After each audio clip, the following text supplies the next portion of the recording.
I never thought I'd have to protect myself from my own son. My name is Evelyn.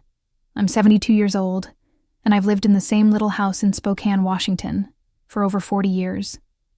To most people, it might look like just another modest home with faded siding and a porch swing that's seen better days. But to me, it's everything. It's where I raised my children, celebrated birthdays, mourned losses, and learned how to be strong when life tried to wear me down. I wasn't handed anything in life. I worked as a nurse for 35 years at the local hospital. I started as a CNA when my kids were still in diapers, working night shifts while trying to get my RN license during the day. It was exhausting, but I did it. I had no choice. My husband, Carl, was a good man, but he passed away from a heart attack when I was just 41. That left me with 2 boys to raise on my own, Danny and Marcus. We didn't have much, but I made sure they never felt that. I budgeted everything. I used coupons like it was an Olympic sport. I packed lunches, shopped thrift stores, took extra shifts. I missed school plays and soccer games, and it tore me up inside. But I did it so we could keep the house, so I could give them a sense of stability. I always told myself, this house is theirs one day. This is my legacy. I paid off the mortgage slowly. Every bonus went toward it. Every tax refund. I refinanced twice, but I never used it to travel or buy anything flashy. It was always about security, for me and for them. I had this idea that if I worked hard enough and gave enough, my boys would grow into men who understood the value of sacrifice. And for a long time, it seemed like they did. Danny went into construction, and Marcus became a teacher. Marcus, especially, was always the sensitive one. He'd help me decorate the Christmas tree, bring me flowers on Mother's Day, call to check in even when he was busy. He used to say, "Mom, you held everything together. One day we're going to take care of you." Those words meant more than he probably realized. When I retired at 65, I finally started to breathe again. I planted tomatoes in the backyard. I joined a quilting group. I even started taking walks with a neighbor, Alice, every morning. For the first time in decades, I wasn't worried about bills or groceries or overtime. I had a little pension, Social Security, and no house payment. I wasn't rich by any means, but I felt safe. Marcus moved back to Spokane a few years later. He'd gone through a divorce and said he wanted to be closer to family. At the time, I saw it as a blessing. He stayed with me for a few months to get back on his feet. I was happy to have the company. We'd cook dinner together, watch old movies, and he'd help me with errands. I thought, this is how it's supposed to be, family taking care of each other. Little did I know that closeness would slowly turn into something else, something I never expected. But in those early days, I didn't see it coming. I was just proud. Proud of my home. Proud of the life I built. Proud that I raised 2 sons who, at least from the outside, seemed to carry the same values I did. This house wasn't just a place. It was proof that I made it through. Through grief. Through loneliness. Through hard times and sacrifices. I believed that when the time came, I'd pass it down with love and pride. I just never imagined I'd have to fight to keep it before then. Marcus was always the more affectionate of my 2 sons. Even as a little boy, he was the one who'd run up and hug me around the waist, who cried when I left for work, who made me macaroni art that I still keep in a box in the attic. Between the 2 boys, Marcus was the one I worried less about emotionally. He was gentle, thoughtful, always reading something or asking questions that seemed too big for his age. As he got older, he leaned into that sensitivity. He was bright, did well in school, and ended up becoming a middle school teacher. He taught social studies and sometimes joked that he was shaping the future, one bored 7th grader at a time. I was proud of him, deeply. Even though I couldn't always help him financially through college, I did what I could. I let him stay at home during the summers, made sure he had a home-cooked meal whenever he came by, and I always made it clear, My door was open. Always. When he got married in his early 30s, I thought he'd finally found some peace. His wife, Jenna, was kind enough. They didn't have children, which he said was a mutual decision, and I respected that. But 5 years into their marriage, it unraveled. He didn't share many details, just that it didn't work, and that he felt like he'd lost a part of himself. That's when he moved back to Spokane, saying he needed a reset. I welcomed him without hesitation. In those first few months, it felt like we slipped into a rhythm that was comforting. He helped with groceries, drove me to appointments, fixed things around the house that I hadn't gotten to, like the creaky door in the laundry room and the loose cabinet handle in the kitchen. I'd wake up to the smell of coffee already made, and sometimes he'd even cook breakfast. It was nice. It was familiar. It felt like family. We talked more than we had in years. About Dad, about the boy's childhood, about how different life feels when you're older and carrying invisible scars.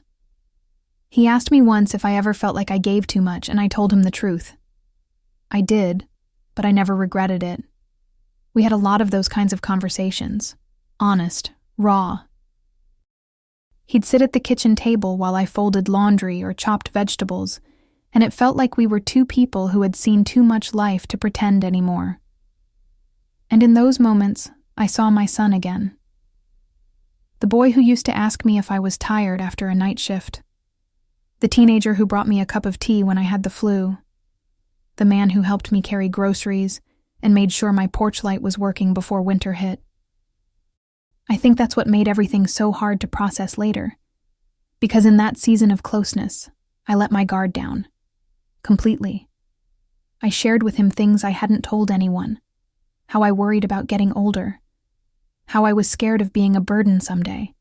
How sometimes, in the quiet of the house, I wondered if I'd worked so hard for a life that was now too quiet. He listened. Or at least, I thought he did. He would squeeze my hand, say, "Don't worry, Mom. You're not alone. You'll never be alone." I believed him. He started talking more and more about finances, not in a pushy way at first, just casual. He asked about my will, about what would happen to the house when I passed. He said things like, "You know, Mom, this place is worth quite a bit now. Have you ever thought of downsizing?" I'd laugh it off and say I wasn't ready for that, and he'd drop it. It never felt like pressure.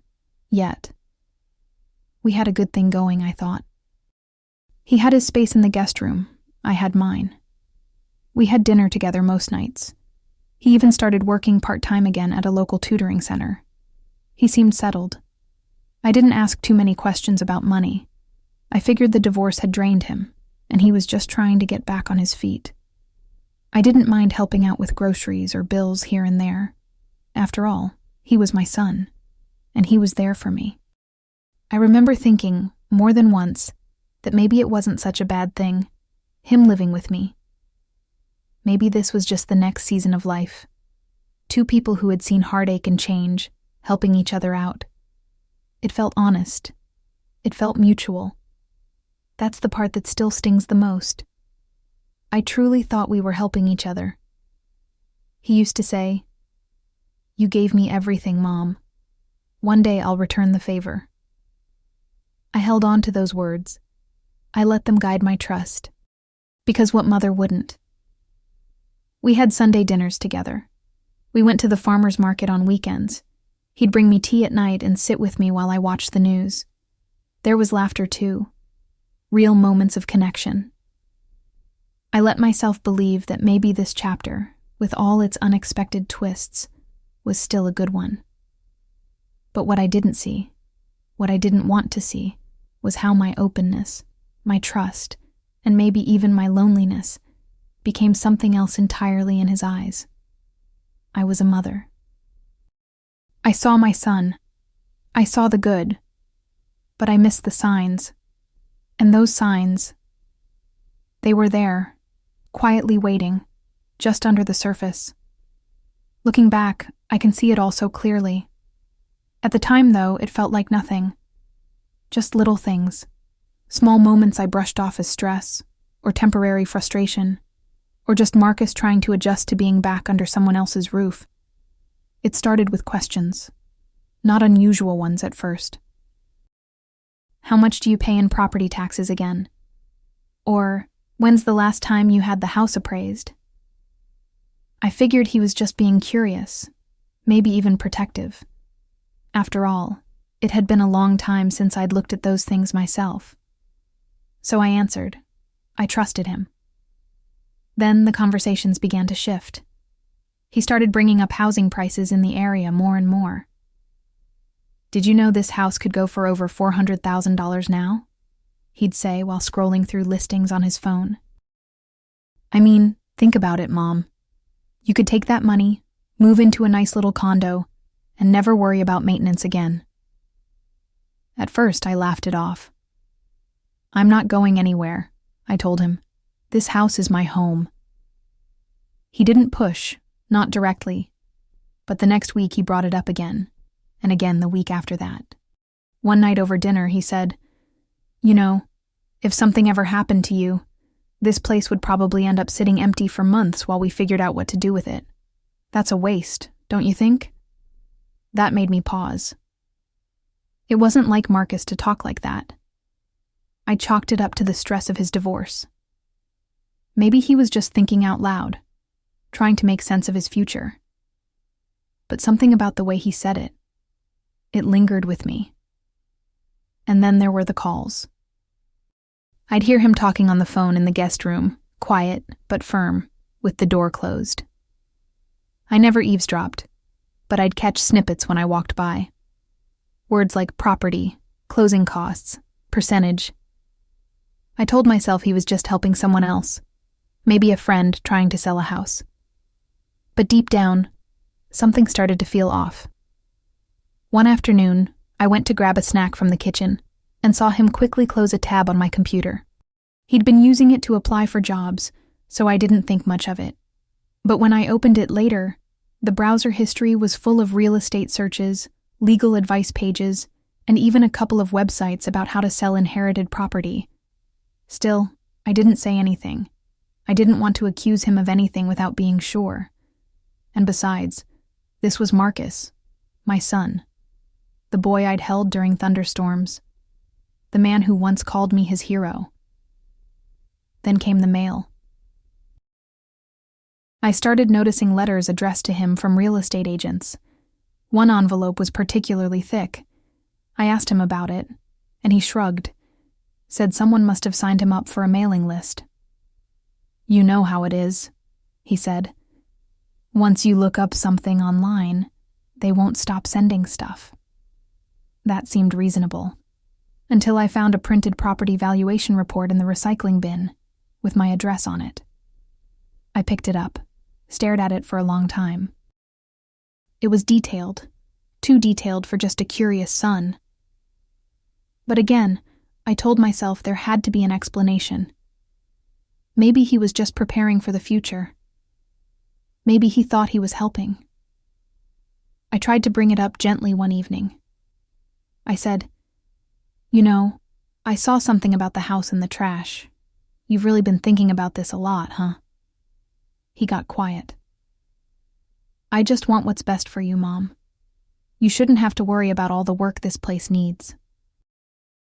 "I mean, you're not getting any younger." That stung, not because it wasn't true, but because of how he said it. Like my age was a burden. Like I was a problem that needed to be managed. Around that time, he stopped asking if I needed anything when he went out. He stopped making coffee in the mornings. There was a shift, subtle but real. He still talked to me, still helped out here and there, but there was something colder beneath the surface. Like he was playing a part, but no longer meaning it. Then came the suggestion that really rattled me. "Hey," he said one morning, "do you still have the original deed to the house? I was thinking we should maybe put it in both our names, just in case something happens.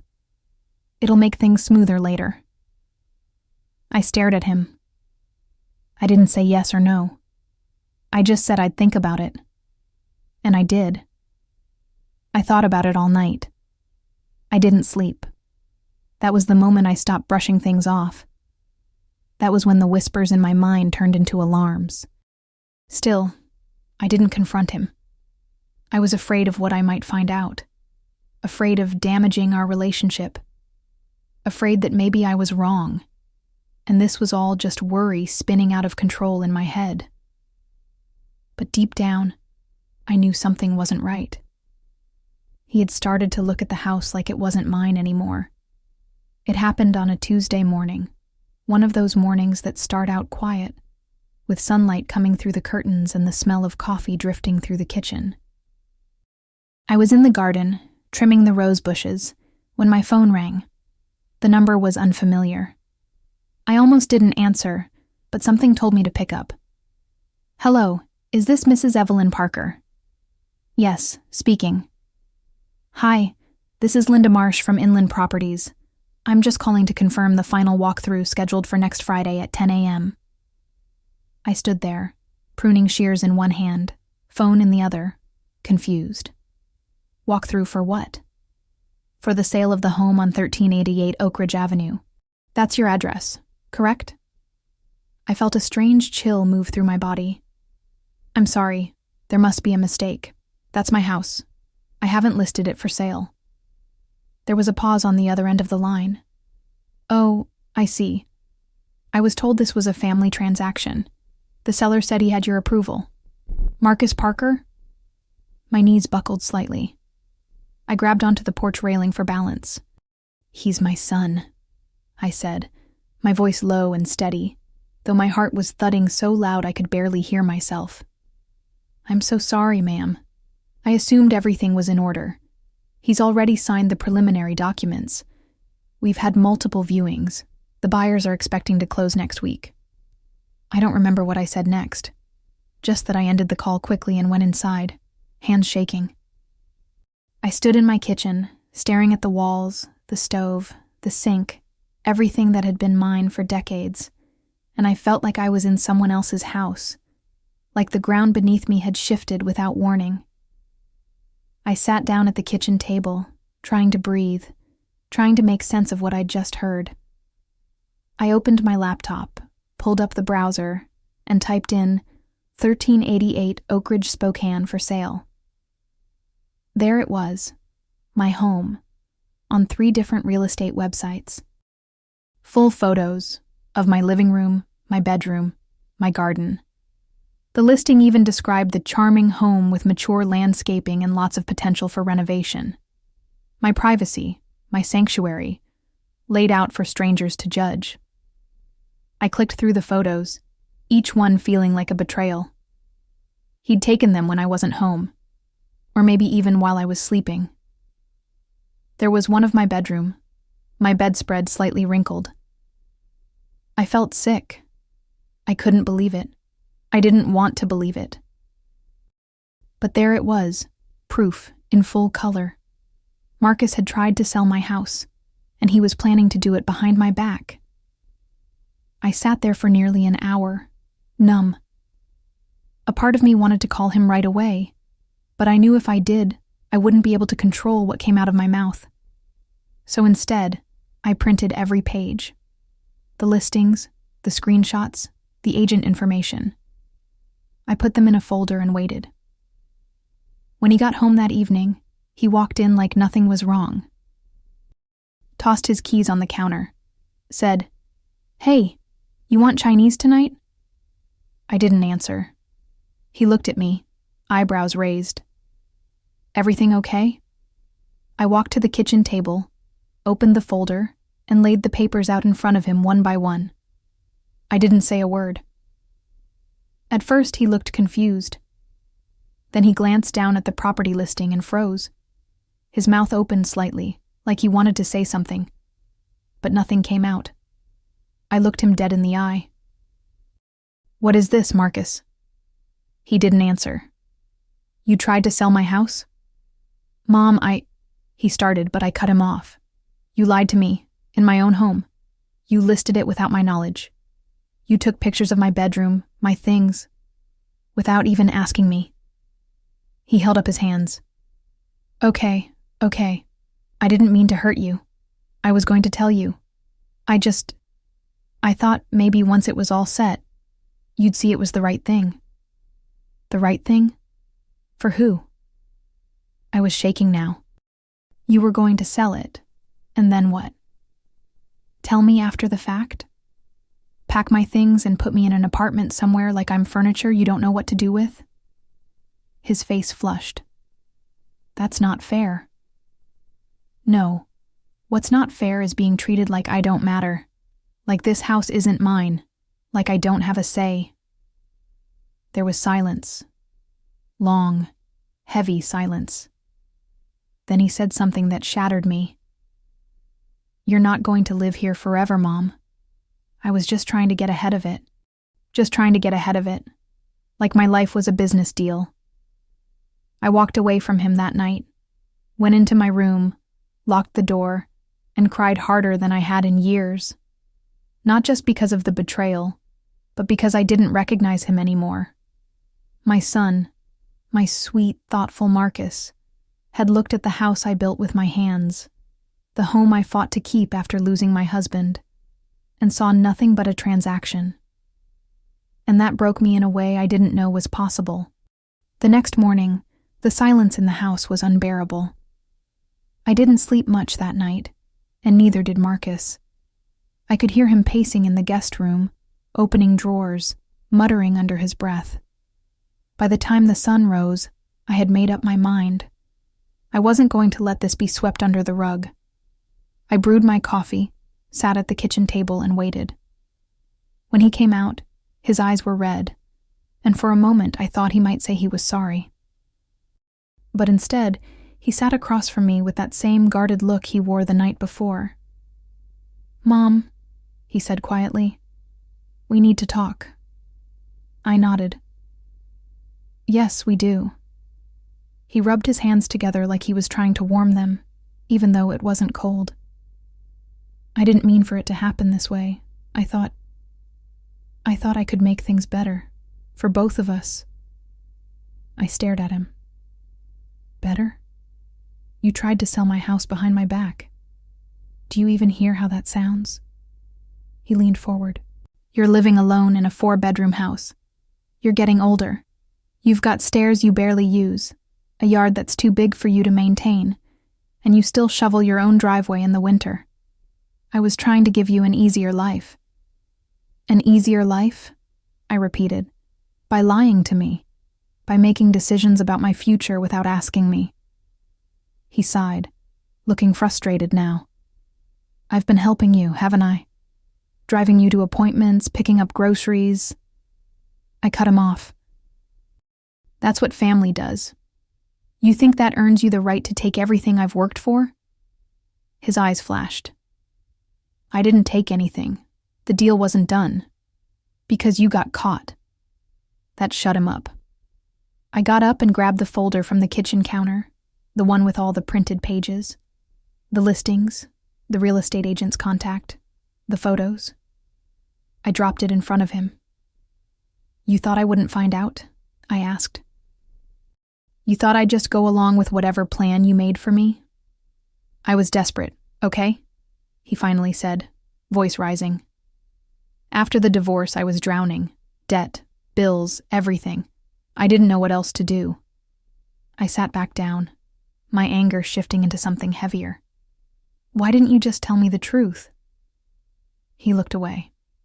Because I knew you'd say no. And you thought that justified going behind my back? He said nothing. I picked up my coffee mug and held it tight. I opened my home to you. I trusted you. I believed we were helping each other. That's when the tears came to his eyes. I didn't mean to hurt you, he whispered. But he had. Later that day, I called Danny. I didn't want to drag him into it, but I needed someone to help me think clearly. He was shocked. Silent for a long time, then said, I'll be there tomorrow. When he arrived, Marcus stayed in his room. He didn't come out to greet his brother. Danny and I sat on the porch that evening. I told him everything. How the calls started, the real estate listings, the lies. Danny shook his head. I knew he was struggling, but I didn't think he'd do something like this. He said he was trying to make life easier for me, I said. Danny scoffed. He was trying to make life easier for himself. The next morning, the three of us sat down together. I didn't want a screaming match. I wanted the truth. I wanted Marcus to face what he did. Danny didn't hold back. You went behind Mom's back. That's not just wrong. It's unforgivable unless you make it right. Marcus didn't defend himself. He just said, I messed up. Danny turned to me. What do you want to do, Mom? And that was the question, wasn't it? I looked at Marcus, really looked at him. My son, who had once called me every Sunday when he lived out of state. My son, who cried when he broke his arm in 2nd grade and wouldn't let go of my hand. My son, who now saw me as an obstacle. I want him out of the house, I said, my voice quiet but firm. Not forever, but for now. I need space. Marcus didn't argue. He packed up his things and left that afternoon. No yelling, no scene. Just quiet sadness and a promise to make it right. But the damage was already done. After he left, the house felt different. Colder, maybe. Or maybe I was just seeing it through new eyes. This place that once felt safe had been turned into a commodity by the very person I trusted most. The fallout in the family wasn't huge, but it was real.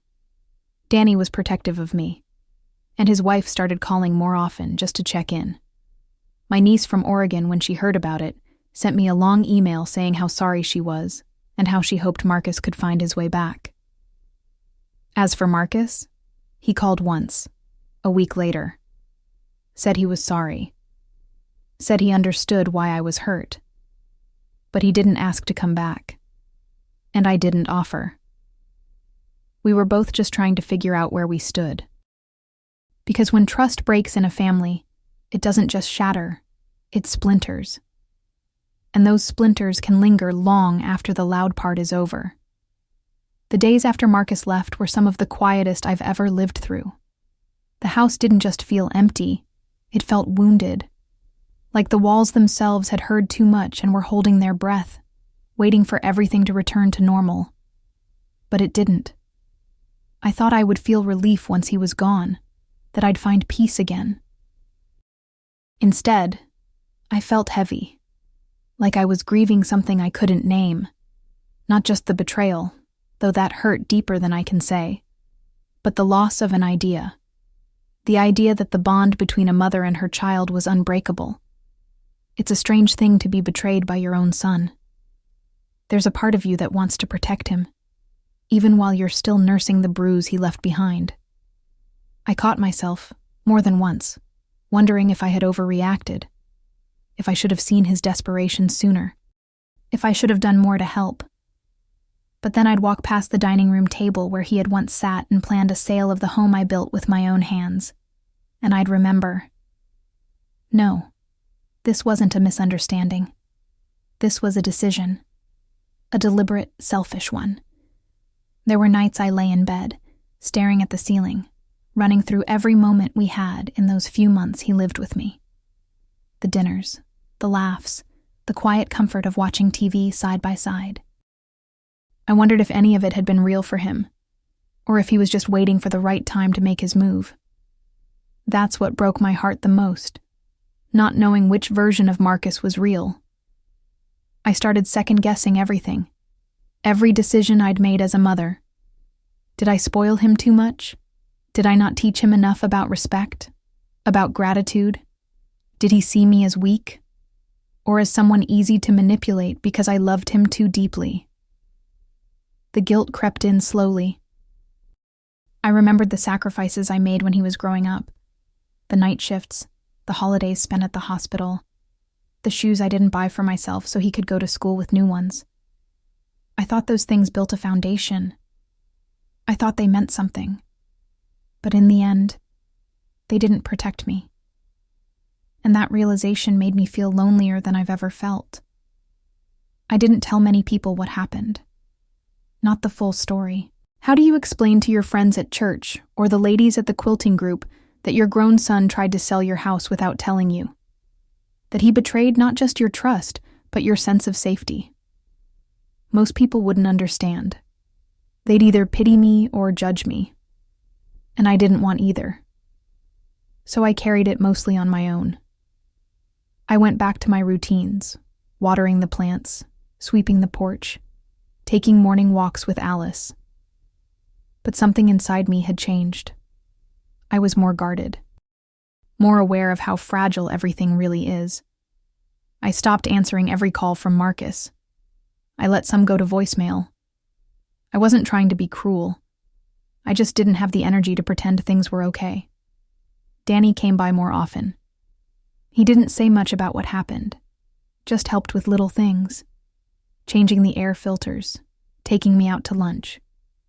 His quiet presence was a comfort, a reminder that not all love turns into leverage. I also started looking into legal protections. I met with an attorney, asked questions I never thought I'd have to ask. How do I protect my home from my own children? How can I ensure that no one else can touch what I've worked for? The answers were sobering, but necessary. That meeting was when it hit me fully. I had crossed a threshold. I was no longer just the caregiver. I had become the one who needed to be vigilant, the one who needed protection. Growing older has a way of shifting your identity in ways you don't expect.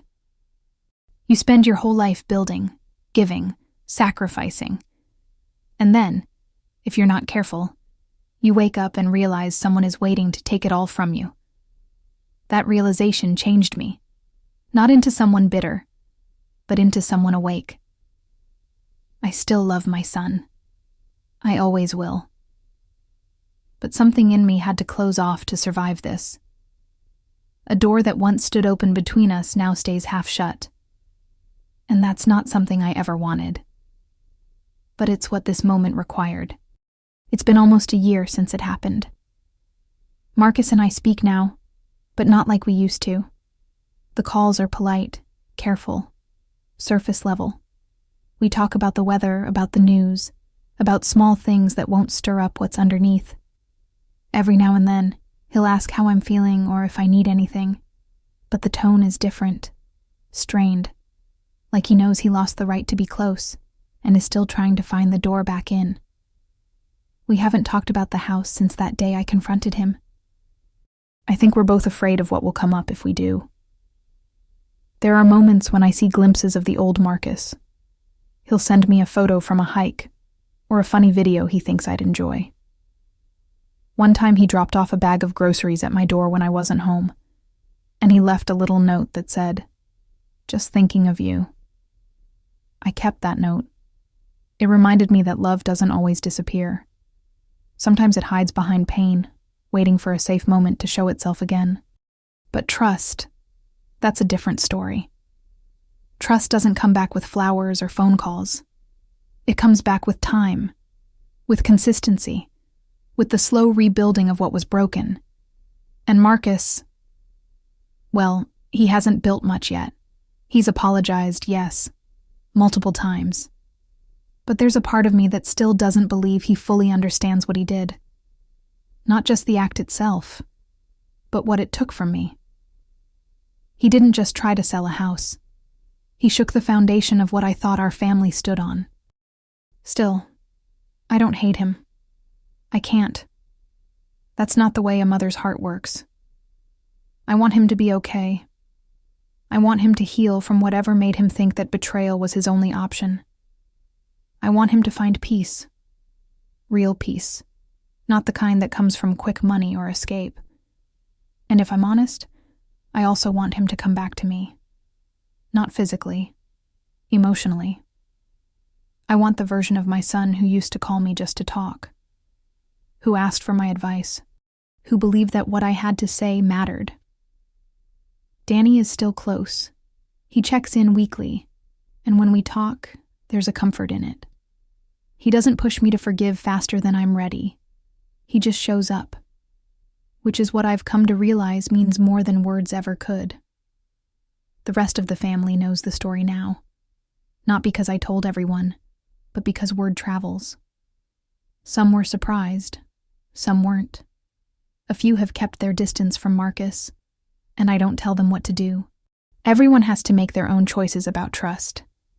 But I do ask them one thing. Don't write him off. He's still my son, and he's still someone trying to find his way. As for me, I've made peace with the fact that our relationship will never be what it once was. There's a scar there now, something permanent. But scars don't always mean the end. Sometimes they just mean something important happened and you survived it. Marcus came by last month, asked if we could sit and talk. I made coffee. We sat at the kitchen table, the same place I had confronted him a year earlier. He didn't bring up the house. He didn't bring up what happened. Instead, he said, "I've been seeing a therapist. I'm trying to understand why I did what I did." It was the first time he took real ownership. I nodded.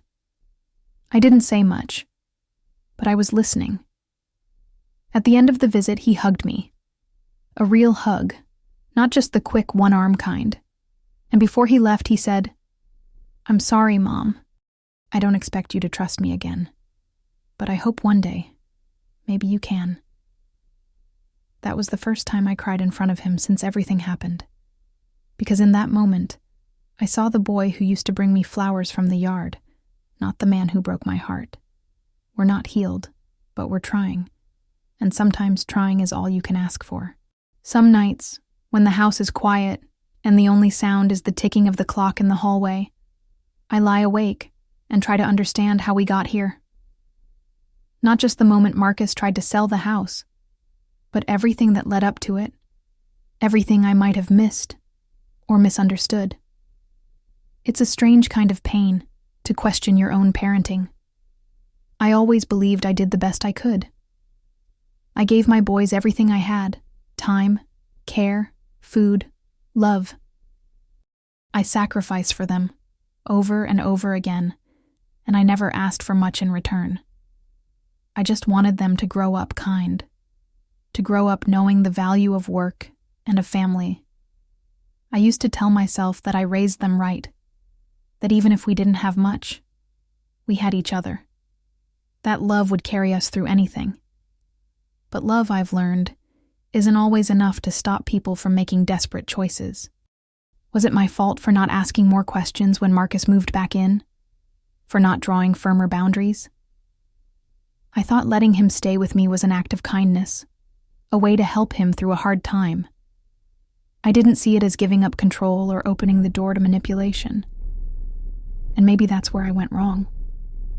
Maybe I was still seeing him as the little boy who needed me, not the grown man who had been through a divorce and was facing his own set of failures. I didn't realize how deep his shame ran, how much he might have been hiding behind his smiles and helpfulness. I wonder if I made it too easy to depend on me, too easy to think he didn't have to stand on his own. But at the same time, I ask myself, what kind of mother would I have been if I turned him away? It's a constant loop in my head, back and forth. What could I have done differently? Should I have insisted he get help sooner? Should I have talked more openly about my finances? Should I have noticed the signs? The truth is, I did notice. I just didn't want to believe them. Because when you love someone, your mind does this strange thing. It bends the truth just enough to protect you from the pain of reality. I didn't want to see Marcus as someone who could betray me, so I convinced myself he wouldn't. That's what hurts the most. Not just what he did, but what I let myself ignore. And still, after everything, I don't hate him. I don't even feel angry all the time. What I feel now is a heavy sadness. A sadness that things had to happen this way before he started to see himself clearly. A sadness that trust, once broken, can never quite return to its original shape. I also think a lot about aging. How quickly the world starts to treat you like you're invisible. like you're in the way. Like your years of work, your wisdom, your pain, they no longer matter. You become something to be managed, not respected. Something to be decided for. That's what Marcus did. Whether he meant to or not, he decided for me. He looked at my life, my home, my future, and he made choices that weren't his to make. It's hard not to take that personally, but I also try, truly try, to see the pain behind his actions. I know what it's like to feel like you're running out of options. I know what it's like to feel scared about the future. And I know what it's like to feel like the people you love won't understand. Maybe Marcus didn't set out to hurt me. Maybe he just felt so cornered by his own failure that he forgot how to be honest. Maybe he thought taking control would somehow make him feel less lost. And maybe I failed to see how deep his pain really was. It doesn't excuse it, but it helps me understand it. That's what I hold on to now. Not anger, but understanding. Not blame, but reflection. Because if I don't try to understand him, I'll never be able to let go of what he did. And I want to let go. Not for him, for me. I want peace in the years I have left. I want to walk through my home without that tightness in my chest. I want to sit in my garden and feel proud, not just of what I built, but of how I survived it being threatened. I still carry the weight of what happened. I probably always will. But I also carry the strength of a woman who stood up for herself, even when it broke her heart. Getting older has taught me a lot, but perhaps the hardest lesson is this. No matter how much you've given, no matter how deeply you've loved, there's no guarantee it will be returned in the way you hope. That's not bitterness speaking. It's just truth. When you reach a certain age, people begin to make assumptions about you. They assume you don't understand technology, that you don't make your own decisions, that you need help navigating your own life. And slowly, sometimes without realizing it, they start making choices for you instead of with you. That's what Marcus did. He decided my house was too much for me, that my life needed simplifying, that he knew what was best, and that I didn't need to be part of that decision. I don't believe he meant to hurt me in the way that he did. But he didn't stop himself from crossing the line. And by the time I realized how far he'd gone, it felt like my world had shifted under my feet. It's terrifying, realizing that someone you love deeply is capable of taking from you. Not just things, but dignity, autonomy, safety.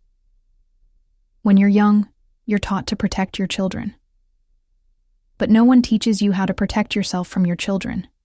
Especially not when you've spent your life giving them everything you could. There's a silence that comes with that kind of betrayal. A silence I wasn't prepared for.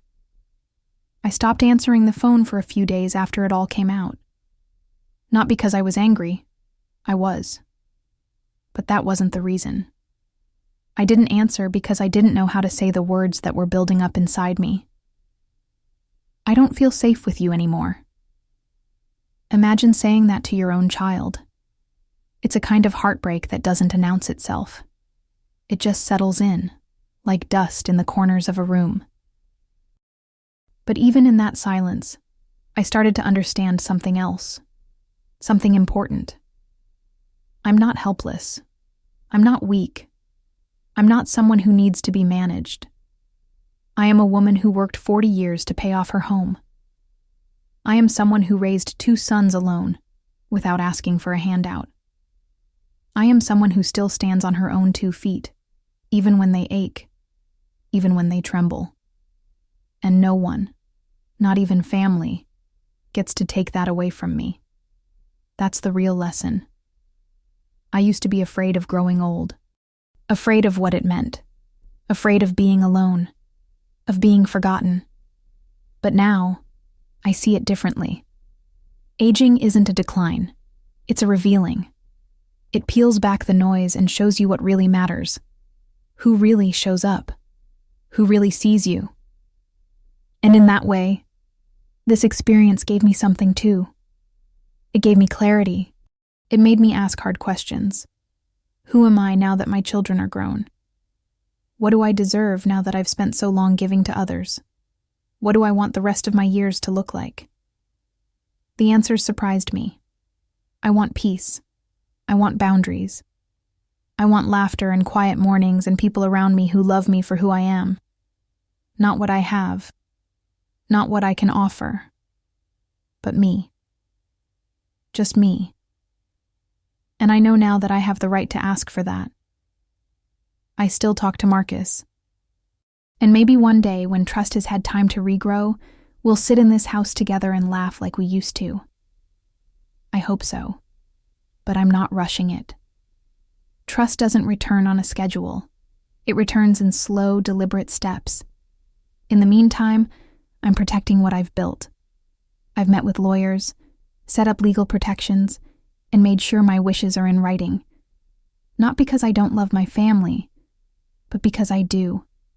And because love without boundaries is just an invitation to be hurt again. I don't say this lightly. I forgive Marcus. But I will not forget. Not because I want to carry the pain with me, but because remembering helps me stay awake. And staying awake is what will keep me standing, even when the world tells me to sit down. This isn't the life I imagined at 72, but it's mine, and it's still worth protecting. If you asked me 10 years ago what I'd learned in life, I would have told you the usual things. Work hard, love your family, save what you can, and always tell the truth.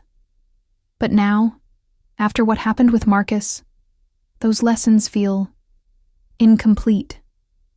Because the truth is, life keeps teaching you, even when you think you've already graduated from its hardest courses.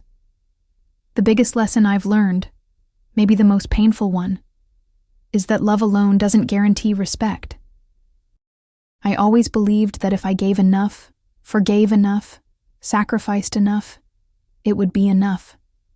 That it would shield me from betrayal. That my children, especially Marcus, would see all I'd done and protect me the way I had protected them.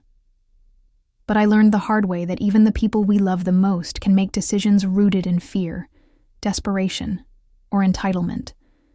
And when they do, you have to choose whether you'll let it break you, or whether you'll stand up, even if your knees are shaking. Another lesson. Boundaries are not signs of selfishness. They are signs of wisdom. I used to feel guilty for saying no. I thought setting limits with my children meant I was pushing them away. But now I understand that boundaries are how we teach people to treat us. They are not walls. They are doors with locks, and we get to decide who has the key. After what happened, I had to learn how to say, "This is mine. This is not yours to take, and this decision belongs to me." That wasn't easy, especially not with someone I love. But it was necessary. I also learned that protection is not just physical. As we age, we think about protecting ourselves from falls, from illness. We take pills, install grab bars in the bathroom, avoid driving at night. But we also have to protect our emotional lives, our financial futures, our independence. That means having hard conversations, putting things in writing, asking the uncomfortable questions, not assuming that just because someone is family, they'll always do the right thing. I wish I'd learned that sooner. It's not that I was naive. I just didn't think I needed to worry. I believed love would be enough. But love, without clarity and planning, can turn into assumption. And assumption is a dangerous thing when it comes to trust and money. I also learned to forgive, not just Marcus, but myself. I carried guilt for a long time after it happened. Guilt for not seeing the signs. For letting him stay. For letting myself trust him again after the divorce. But guilt doesn't fix anything. It just eats at you. So I've been working to forgive myself for what I didn't know, for what I hoped was true, and for the blind spots that come with loving someone too deeply. I'm still working on that. But every day, it gets a little easier. Another thing I've learned. Independence doesn't mean doing everything alone. It means choosing who you allow in. It means knowing you have the right to protect what you've built, even from those closest to you. I've spoken with other women my age about this, some who've had similar experiences, some who haven't. And what I've learned from them is that so many of us are quietly afraid. Afraid of being a burden. Afraid of losing control. Afraid of speaking up because we don't want to cause a rift. But staying silent doesn't prevent pain. It just delays it. So I've started speaking up more. I've started sharing my story, even when it's uncomfortable. Because if it can protect even one other person, if it can help someone else set a boundary, ask a question, or change a plan, then it's worth it. Lastly, I've learned that healing is not about getting back to how things were. It's about learning how to live with what's changed, to let the scar remind you that you're stronger now, wiser, and more aware. I still live in my house. I still tend my garden, cook in my kitchen, sit on my porch with a cup of tea. But now I do so with my eyes open. Not in fear, but in strength. And that strength didn't come easily. It came from pain, yes, but also from the decision to not let that pain define me. That's the real lesson, not just to survive, but to grow, even now, even at this age. If you've stayed with me through this story, I want to say something that took me a long time to learn and even longer to say out loud. Your voice still matters. No matter your age, your income, your health, or your past mistakes, your voice matters. Your life matters. What you've built, what you've survived, what you've given. It all matters. And you have every right to protect it. Too often, people our age are made to feel like we're in the way. Like our needs are inconvenient. Like our homes, our money, our decisions are someone else's business now. But they aren't. They're still ours. And even if you love someone, even if you raised them, even if you've shared a lifetime of memories, they do not get to take from you without your consent. That's the truth I want to share. It took me over 70 years and a deep betrayal to say that out loud. But now that I have, I hope you'll say it too. I hope you'll talk to your friends, your neighbors, your family. I hope you'll ask the hard questions. I hope you'll set up the protections you need. Not because you expect betrayal, but because you deserve peace. You deserve to feel safe in your own home. You deserve to be respected for all that you've done, not reduced to what others think you can no longer do. And most of all, you deserve to be heard. That's why I'm telling my story here. Not because I want sympathy, and not because I want to shame anyone, but because silence is how people like us get hurt. Silence is what keeps so many of us feeling ashamed, confused, and alone. So I'm speaking, and I hope you'll join me. This channel, The Cost of Family, is a place for stories like mine, and like yours. It's a place where we give voice to what's been hidden, dismissed, or ignored. It's a place where older people with experience and wisdom, can be heard without judgment, because our stories matter. If this story resonated with you, if you've ever felt betrayed, overlooked, or silenced, I hope you'll stay. Subscribe to this channel, share these stories, leave a comment, tell us your story, or just let us know that you're listening. Because when we speak up, we protect not just ourselves, but each other. And if there's one thing I know now, it's that we are stronger when we stand together. I'm still standing, and so are you.